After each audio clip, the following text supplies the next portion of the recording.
স্বাগতম এই ক্লাসে। আজ আমরা এই ক্লাসে একটি অঙ্ক করব। অঙ্কটি হচ্ছে বীজগণিতের এই অঙ্কটি হচ্ছে স্কোয়ার মাইনাস 1 ইকুয়াল রুট 5 হলে স্কোয়ার প্লাস 1 বাই স্কোয়ারের মান নির্ণয় করো। তো আমরা প্রথমে কি জানবো? প্রথমে জানবো স্কোয়ার প্লাস বি স্কোয়ারের সূত্রটা কি। তো এটা এই মান নির্ণয় করতে হলে square plus 1 by X square এটি মান নির্ণয় করতে হলে এটি একটি সূত্র আছে। সূত্রটা কি? সূত্রটি হচ্ছে যে স্কোয়ার প্লাস বি স্কোয়ার। তো স্কোয়ার প্লাস বি স্কোয়ারের সূত্র হচ্ছে দুইটি। কি কি? একটি হচ্ছে A plus B whole square minus 2 A B, এবং আরও একটি সূত্র হচ্ছে A minus B whole square plus 2 A B.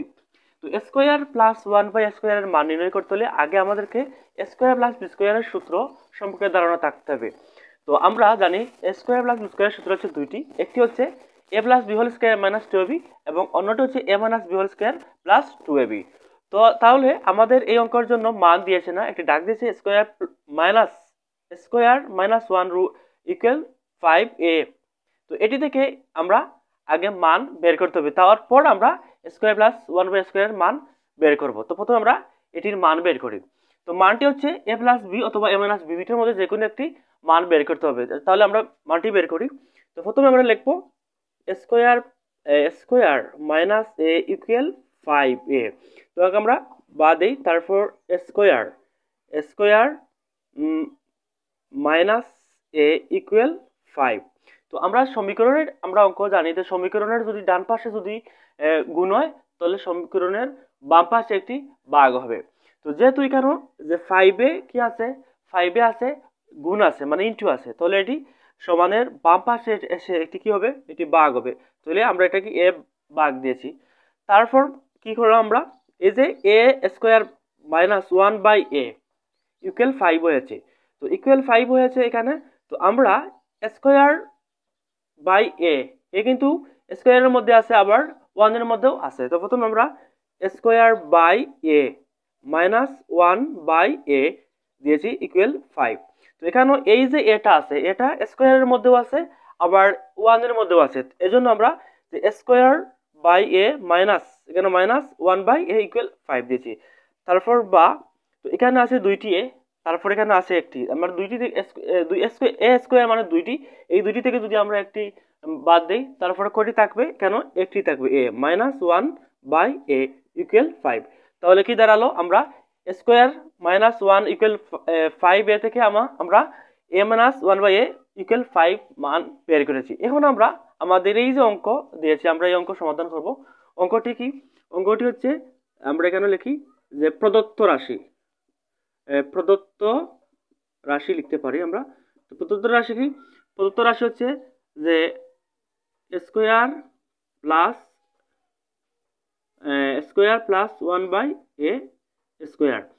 তো এই অঙ্ক করতে হলে এখন আমরা আবার আরো একটি মান বের করতে হবে, কারণ আমাদের এই অঙ্কের মধ্যে কিন্তু স্কোয়ার প্লাস 1 বাই স্কোয়ার আমাদেরকে মান আর বের করতে হবে না, কারণ এটি সূত্র হচ্ছে দুইটি। যেহেতু মাইনাসের মান দেওয়া আছে, তাই এই আমরা মাইনাসটা বসিয়ে অঙ্ক সমাধান করব। তাহলে আমরা একটি সূত্র লিখি। সূত্র কোনটি লিখবো? A plus B whole square minus 2 A B, আবার একটা সূত্র আছে A minus B whole square plus 2 A B. কোনটি লিখবো আমরা? তো প্রথমে যেহেতু আমাদেরকে এখানে মাইনাসের মান দেওয়া আছে, এজন্য আমরা এই সূত্রটি লিখবো, নিচেটি সূত্র লিখবো। কেন লিখবো? কারণ যে মাইনাসের মান যেহেতু দেওয়া আছে, তাই আমরা মাইনাস সূত্র বসাবো। তাহলে কেন আমরা লিখতে পারি A minus B whole square plus 2 A B. তারপর এখানে আমরা যে এ মাইনাস বির মান কেন আমরা 5 পেয়েছি, আমরা এখানে 5 বসালাম। তারপর সূত্রের মধ্যে হোল স্কোয়ার আছে, তো আমরা এখানে হোল স্কোয়ার দিই। তারপর প্লাস 2 এ বির মান অঙ্কের মধ্যে দিয়েছে না, তাই আমরা বসাবো না।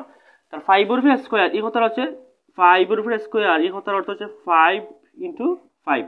তো 5 ইন্টু 5 মানে কত হয়? 25, মানে 25 প্লাস 2, তাহলে 25 প্লাস 2 ইকুয়াল কত হয়? 27, 27। তাহলে স্কোয়ার প্লাস 1 বাই স্কোয়ারের মান আমরা নির্ণয় করেছি 27 মানে 27। তো প্রথমে আমরা এই স্কোয়ার প্লাস বি স্কোয়ার অঙ্ক সমাধান করতে হলে আগে আমাদেরকে কি করতে হবে?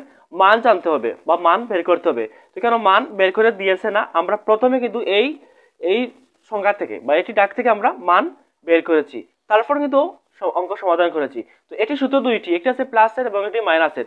আমাকে মানে বলে দিবে আমরা প্লাসের সূত্র বসাবো না মাইনাসের সূত্র বসাবো। তো ধন্যবাদ যারা এই ক্লাস করেছেন। অন্য একটি ক্লাস ইনশাআল্লাহ দেখা হবে। আর যদি ক্লাসটি ভালো লাগে অবশ্যই শেয়ার করবেন এবং লাইক করবেন এবং কমেন্টে আপনার মতামত জানাবেন। আসসালামু আলাইকুম।